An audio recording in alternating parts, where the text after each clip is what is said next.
අද අපි කතා කරන්න යන්නේ ලෝකයේ පුදුම හතෙන් එකක් වන චීන මහා ප්‍රාකාරය ගැන.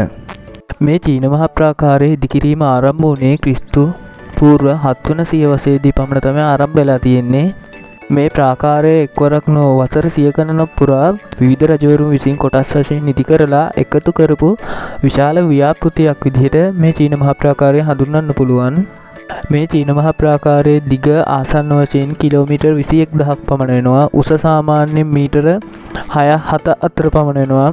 පළල සාමාන්‍යයෙන් මිනිස්සු 5 දෙනෙක් 10 දෙනෙක් එකවර ගමන් කළ හැකි තරම් පළල මේකේ තියෙනවා.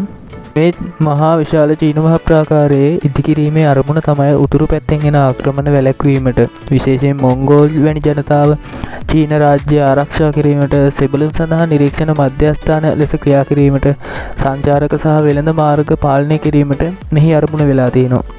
මේ ඉදිකිරීමට භාවිතා කරලා තියෙන අමුද්‍රව්‍ය විදිහට ගල්, මැටි, ලී, ගඩොල් වැනි දේවල් භාවිතා කරලා මෙම මහා ප්‍රාකාරය ඉදි කරලා තියෙනවා. මේ ප්‍රාකාරය අද වෙන විට තත්ත්වය තමයි 1987 ඉඳන් එක යුනෙස්කෝ ලෝක උරුමයක් විදිහට නම් කරලා තියෙනවා. ලෝකයේ ප්‍රධාන සංචාරක ආකර්ෂණයක් දිනාගත් ස්ථානයක් විදිහට සැලකනවා. කොටස් කිහිපයක් පමණ හොඳින් සුරක්ෂිතව දැන් පිහිටලා තියෙනවා. මේ චීන මහා ප්‍රාකාරයේ පිටුපස ලොකු අඳුරු කතාවක් තියෙනවා. දැන් බලමු මේ අඳුරු කතාව මොකක්ද කියලා. එවැනි එක තමයි ලක්ෂ ගණන් මිනිස්සු මැරුණා කියන කතාව. බොහෝ කාලයක ඉදිකිරීම සිදු කළේ සෙබළු, ගොවියන් සහ සිරකරුවන් යොදාගෙන. ඒ නිසා දුෂ්කර කඳුකර ප්‍රදේශවල වැඩ කරපු නිසා අනතුරු, රෝග, අඩු ආහාර නිසා මරණ ගාන වැඩි වුණා. ජනප්‍රිය කතාවකට අනුව මැරුණු අය බිත්තිය ඇතුළටම තැන්පත් කළා කියන කතාවක් තිබුණා. ඒක සම්පූර්ණයෙන්ම තාම ඔප්පු කරලා නැහැ. කතාව තමයි එකම බිත්තියක් නෙවෙයි. බොහෝ අය හිතන්නේ එක දිග බිත්තියක් කියලා මේක.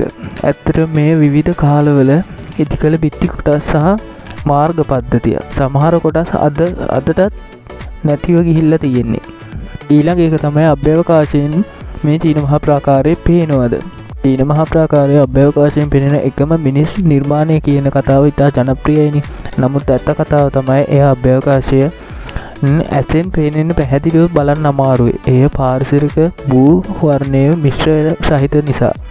ඊළඟ එක තමයි රහස් සංනිවේදන පද්ධතිය. මේ චීන මහා ප්‍රාකාරයේ තිබුණා.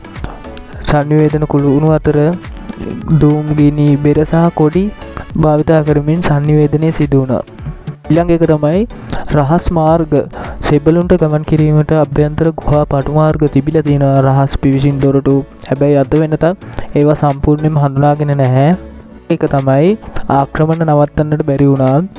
බිත්ති විශාල වුණත් මොංගෝලියන් වැනි ජනතාව සමහර කොටස් ඒ කාලවලදී ඒවා බිඳගෙන ඇතුල් වුණා. ඒ නිසා 100% ආරක්ෂාව දුන්නා කියන එක වැරදි අදහසක්.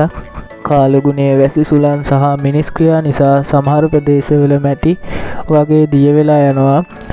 ඒ නිසා සමහර කොටස් චීන මහා ප්‍රාකාරයේ නැති වීගෙන යනවා දැන්. ආපොරොත්තු නො විශාලත්වයේ විදිහට මේකේ දිග කිලෝමීටර් 21000 පමණ වෙනවානේ.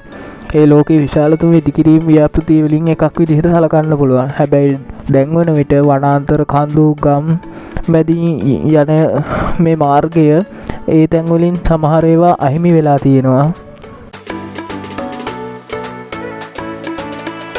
එහෙනම් චීන මහා ප්‍රාකාරය ගැන විස්තරේ ඔච්චරයි. ඕගොල්ලෝ එහෙනම් වීඩියෝ එක හොඳයි නම් කමෙන්ට් එකක් දාගෙන අපිව සබ්ස්ක්‍රයිබ් කරගෙන යන්න. එහෙනම් අපි නැවත මේ වගේ අලුත් වීඩියෝ එකකින් නැවත සෙට් වෙමු.